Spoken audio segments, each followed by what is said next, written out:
Best of luck, pal. Enjoy. Okay, awesome. So I just walk up? Yeah.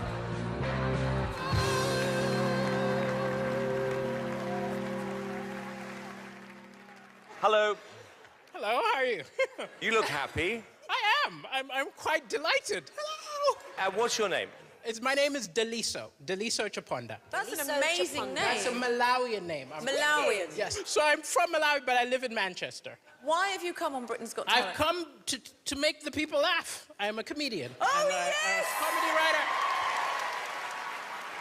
I would love the winner of Britain's Got Talent this year to be a comedian. Oh, no pressure. No pressure. Who are you here with? So I'm here just alone. My brother, no, he wanted to come. He's a doctor. And he was like, either I should save lives or come with you. Were your parents disappointed that one of you was a comedian, one of you was a doctor? They were absolutely horrified because I was studying computer programming. So I had a future. And I just decided, no, let me be a clown. So we shall see. Oh, darling, good luck. Okay, excellent. Well, I'm at that age now, all my friends are getting married, and married people forget how horrible it is being single. They love to call me and complain about their coupley problems. Always get, you're so lucky being single. I get home, my wife just starts nagging, nag. I'm like, hey, I have to nag myself. I get home, I'm like, what time do I call this?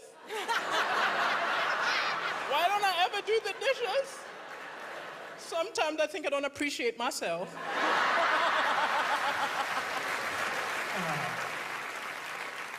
I haven't always been a comedian. I did some weird jobs. I used to clean houses, and I'll admit I was tempted to steal.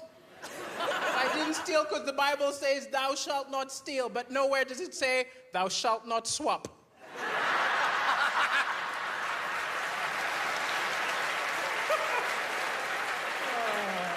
I took a stereo, left a Walkman.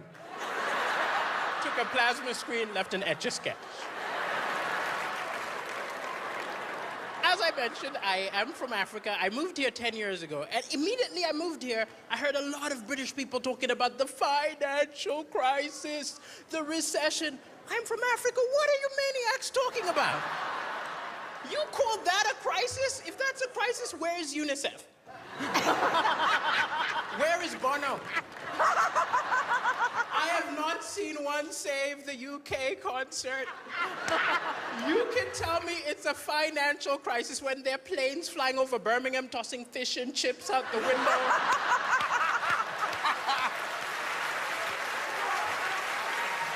It will be a financial crisis when there are ads on television saying this chav has to walk 5 miles a day to get a bottle of WKD Blue.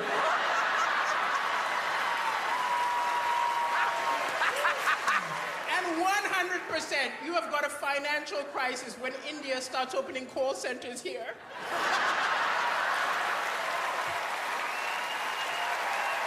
Can you imagine some poor guy in Mumbai calls his bank, ends up talking to a Brahmi? Thank you so much, Brahmi.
Bloody hilarious. Thank you. Self-deprecating, funny, relevant. I mean, laugh after laugh after laugh. It just kept on coming. And I really want you to win the entire series. Thank you so much. Thank you. I think Thank you so much. honestly. I'm shocked and delighted. So am I. I mean, my face is hurting from laughing. I'm so pleased that Amanda pressed her golden buzzer for you. You are brilliant, and I cannot wait to hear more from you. Well Thank done. you so much. Thank you very much. You should be a comedy superstar. All the jokes were really original, and you are incredibly likable. I couldn't fault it. Well done.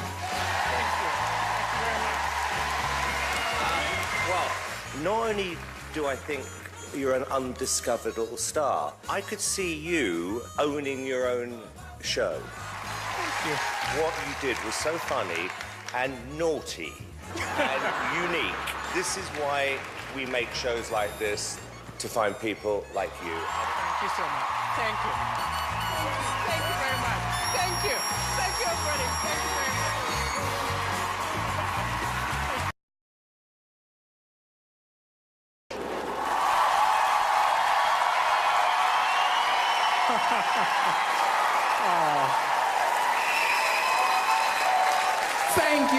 Thank you for that welcome, and thank you, Amanda, for pushing that buzzer. Ever since you did it, my life has been bonkers. People approaching me on the road saying, well done, but the most common question I get is, you're from where? Is it Mali, Maui? It's Malawi. And if any of you don't know where that is, it's where Madonna adopted all the babies from. That's us. Yeah, you're jealous. I do miss my little brother.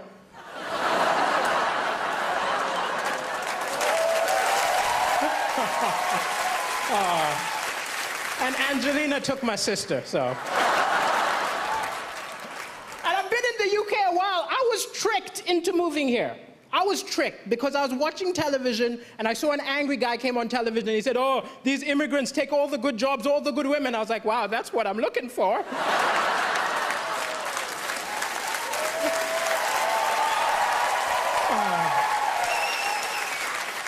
Sometimes comedy, it's hard to laugh sometimes because the news is full of depressing stuff. But I think the thing is, it's misleading because amazing things happen every day, little acts of kindness, but they don't report it. They put it on page 10, they open with the doom and gloom. If the BBC News was a mate of yours, you'd never go over. Look, I'm not going to that depressing barbecue. I'm going to hang out with Cartoon Network. But it's an amazing time to be alive. People say stuff like, I miss the good old days. The good old days were terrible. We've got amazing stuff. We've got Wi-Fi. Yeah. We've got rights. Women can vote. Yeah. I'm black. 200 years ago, this would have been an auction.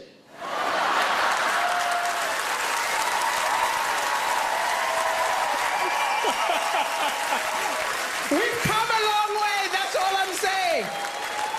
But even with the doom and gloom, the Malawian press is a lot worse than your press here. I'll tell you. Like, I did the first ever comedy show in Malawi, which isn't an accomplishment. I'm the only stand-up comedian, right? And I called the local press and said, send a reporter. The editor said, why don't you write the review yourself? Huh? You give me some money, I will say we wrote it. I was disgusted by the total lack of integrity in the Malawian press. But wow, that was the best review I ever got. 7 stars! He's a genius! The African Michael McIntyre! But it's crazy I'm on television right now because my ex always felt I wasn't ambitious enough. She always used to be like, you're a comedian, come on, be more ambitious. I said, hey, I'm happy. She said, you're not happy. I said, I think I'm happy. She said, no, be more ambitious. I did not sign up for somebody who's going nowhere. I snapped. I told her, look, you knew I wasn't ambitious the day we met. Of all the women in the bar, I approached you.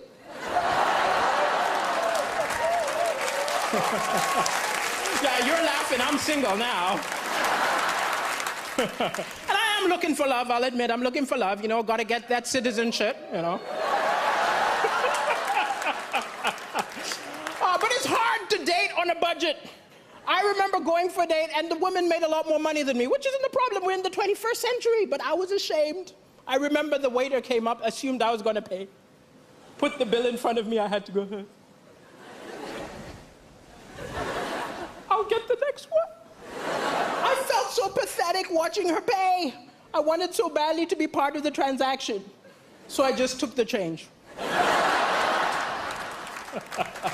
I don't understand the British. I saw a beautiful British woman looking at a mirror upset. I said, what's going on? She said, can't you see? It's a fat mirror. I said, what do you mean the mirror's fat? She said, this mirror makes me look fatter than I really am. I said, wow, I think my eyes have the same problem.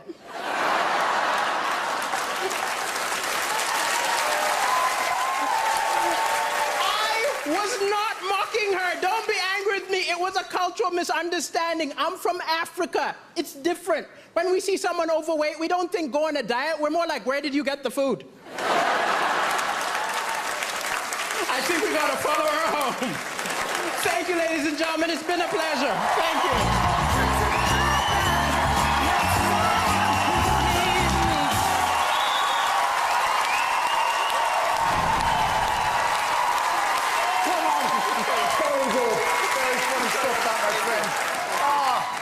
Amanda, are you proud? Oh, Daliso, I love you. I'm so thrilled. I have to say, I think that's even better than the first time we saw you.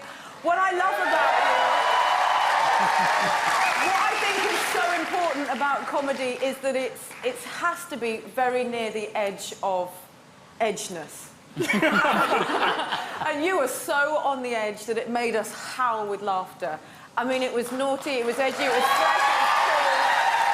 And the best thing about you is that nobody can nick your material. Yeah. Michael McIntyre can't take your stuff. Nobody can take your stuff. You are unique, and you really smashed it. I'm proud of you. Well done. Thank you. Thank you. Thank you. Do you mind reminding me how old you are again? I'm 37. 37. You look good. I have to tell you something. You are one of the funniest people we've ever had on this show. I love the fact you are so fantastically non-PC. Yes! I really do. And I think that's part of the reason why everybody likes you so much. I said this earlier on in the week, I'm going to say this about you, is that I do believe that this show can be an amazing showcase for somebody like you. And I would be amazed... Actually, no, I don't want to say this because I jinxed it before, but what I'm thinking is this, that you are the sort of person who, off the back of this, your phone should be ringing in 3 days' time, offering you your own show. You should be on TV more often. I mean, the one thing I've noticed about comedians are they are quite selfish, and the same people seem to be on a lot. I think there's a real gap in the market for you, and it's your personality, your sense of fun, which I believe is going to put you in the final tomorrow, and you deserve it. I second that. I pray people pick up the phone and put you in the final. When you were on the first time round, Jack Whitehall called me and said he used to do gigs with you back in the day, and I said, why isn't he the biggest comedy star in the country? He said, he's never been given the right break. Well, tonight is the right break. You're going to be a superstar. Uncomfortable topics funny, and you made us ugly laugh. Like, no woman wants to do that. We were howling. You're brilliant. Well done, Daliso. Thank you very much. Quite well. Doesn't get any better than that, does it? Not wonderful relief. Fabulous, brilliant. fabulous. Well done, If you want to really see funny. Daliso, stay in the house.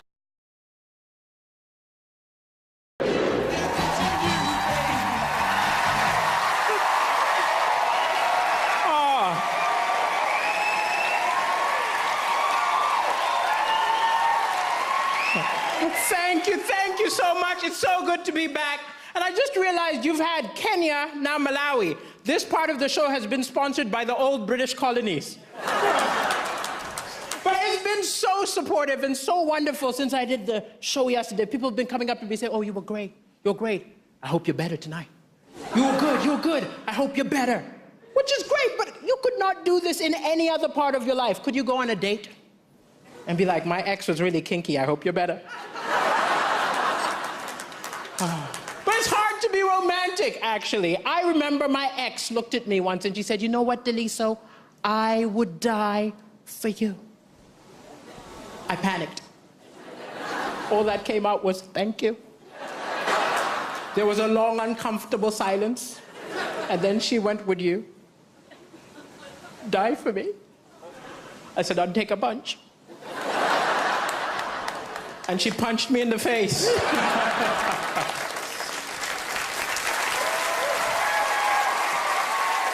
I know you're all worried right now because you've had that post-Brexit divorce talks. Will you get a good deal? Will you get a bad deal? If you get a bad deal, don't worry. I've got the backup plan for you.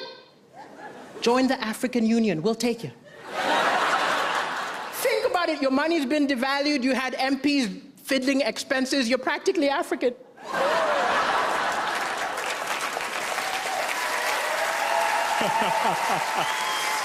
I know I cross the line sometimes, and actually, Simon, yesterday you said you like that I'm non-PC, but the brilliant thing is, in the UK, I can be non-PC. I can cross the line. The worst that will happen is one of you will send a complaint letter. I can do jokes about your government, no problem. This is not the same rules in Africa. You think I would ever go to Zimbabwe and do a Robert Mugabe joke? You think I'll go to North Korea and do a Kim Jong-un joke? It would be, Britain's got arrests. But I love being here, and I do get some weird racism sometimes, but it's very subtle. It's little things like, I was in a store the other day, somebody saw me, thought I was gonna steal something, started following me through their eyes. I just had a bit of fun, I just went, can you help me? I want to steal this.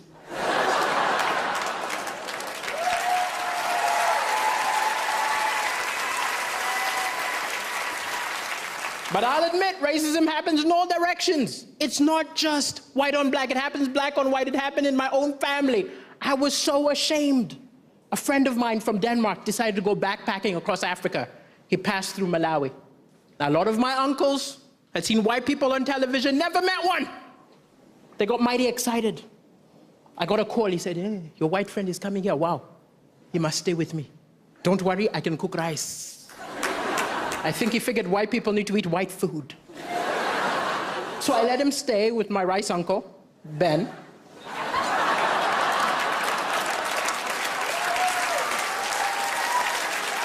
But after 2 days, my uncle was looking very upset. I said, what's wrong? He said, I think you give me defective white man.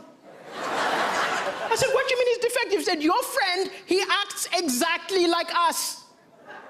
I said, he's a human being. What did you expect? And with a tear in his eye, I was like, I thought he was going to do some crazy white things. He just wanted a story for the pub. So when no one is looking, I went to Mateus. I said, yo. Next few days, just do some crazy white things. Give him a story.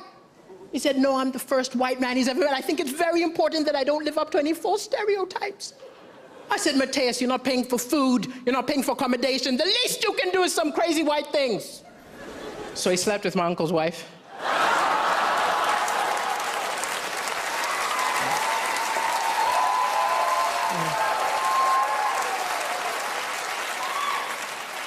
And then he took his land. And then he made him a Christian. Thank you very much, ladies and gentlemen. It's been a pleasure. Thank you.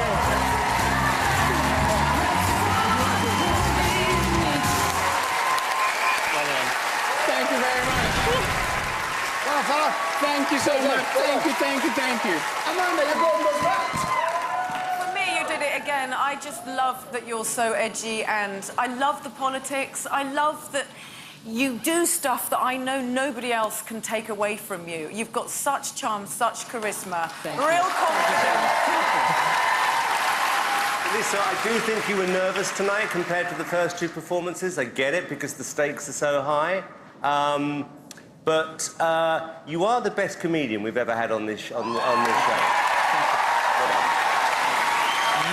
had me bent double with laughter every time you performed. You would be a fantastic winner of this series, I tell you that. Daliso, you're just so likeable, you know? You have funny bones, you make all your jokes really personal. I'm so happy for you that Amanda pressed her golden buzzer out. You're a worthy finalist. That was fantastic. Once again. Thank you, judges. Daliso, no mean feat playing the same stage 2 nights in a row, and you've got to find new material. Oh, it was nuts. It was nuts. Like getting approval. You think I'm crossing the line. There were a lot of jokes that like, no, you cannot say that. ITV will be sued. I read 3 of your gags that we couldn't put in. I'm glad you didn't put them in. Very funny though. Very funny. If you want to send Daliso all the way to There you go. We are left with Daliso, Tokyo, and Jess. The public chose you. Sorry, Izzy. Izzy. And Izzy. Ooh, she's going to put a spell on me now. The public chose you as this year's top 3, but only one of you can leave here as this year's winner. All right, I'm in a stick, don't rub it in. All right, here we go. Serious face. The third place act in Britain's Got Talent 2017 is...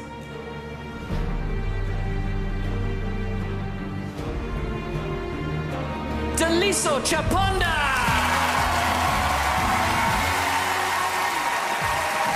Daliso, congratulations. Well done, pal. Well done. Thank you so much. Thank you so much. Thank you. Third place. Have you enjoyed yourself? I've had an amazing time. This has just been life-changing and amazing. Wow. Thank you for being part of Britain's Got Talent 2017. One more time. Daliso Chaponda! Right, let me get in the middle here.